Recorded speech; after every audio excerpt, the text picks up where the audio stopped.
দুইটা ভয়ঙ্কর পাপের কথা বলে দিই। এই দুইটা পাপে যারা আসক্ত হয়ে আছে তারা তওবা করে ফিরে আসলে পরেও সারা জীবন তাদেরকে এটা সাফার করতে হবে। কথা বুঝতে পারছেন? তওবা করে ফিরে এসেছেন মনে করেন, তারপরেও আপনাকে সারা জীবন এই পাপের ফলটা ভোগ করতে হবে। এক, মাদকদ্রব্য দীর্ঘদিন সেবন করেছেন, তওবা করেছেন, ফিরে এসেছেন, আল্লাহ হয়তো মাফ করে দিয়েছেন, আল্লাহ পাক মাফ করে দিয়েছেন, বাট আপনি আপনার দেহের যে ক্ষতিটা করে ফেলেছেন এটা পোষাতে পারবেন। তখন আপনি যদি বিয়ে করেন আপনি স্ত্রীকে সন্তুষ্ট করতে পারবেন না। হ্যাঁ।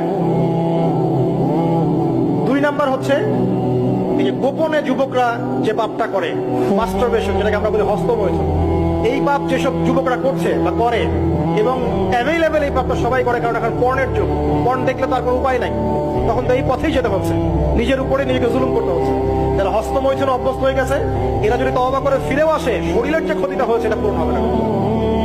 এখানে আপনার দেহের ক্ষতি, আপনার মস্তিষ্কের ক্ষতি, আপনার পরিবারের ক্ষতি, এমন আপনি যদি পরবর্তীতে গিয়ে পরিবার গঠন করতে চান আপনি সুখী পরিবারও গঠন করতে পারবেন না, কারণ ভিতর থেকে আপনি নিজেকে শেষ করে ফেলেছেন। গোপন পাপে লিপ্ত হবেন না, আপনি যৌবনকে ধরে রাখেন, ইনশাল্লাহ দেখবেন আপনি সারা জীবন এনজয় করতে পারবেন ইনশাল্লাহ। কিন্তু যদি এখন নিজেকে শেষ করে ফেলেন, এখন নিজেকে শেষ করে ফেললে আপনি বিয়ে করলে পরেও দেখবেন আপনি পস্তাচ্ছেন। ওই যে কলিকাতা হারবালে যেতে হবে না, মডার্ন হারবালে দৌড় দিতে হবে। আর সব হারবাল টারবাল খেয়ে লাভ হয় না। কারণ কি? কারণ আল্লাহ প্রদত্ত যে নেয়ামত সেটা আপনি নষ্ট করে ফেলেছেন, এখন এইটা আর আপনি ক্ষতিপূরণ দিতে পারবেন। অতএব জীবনটাকে সিরিয়াস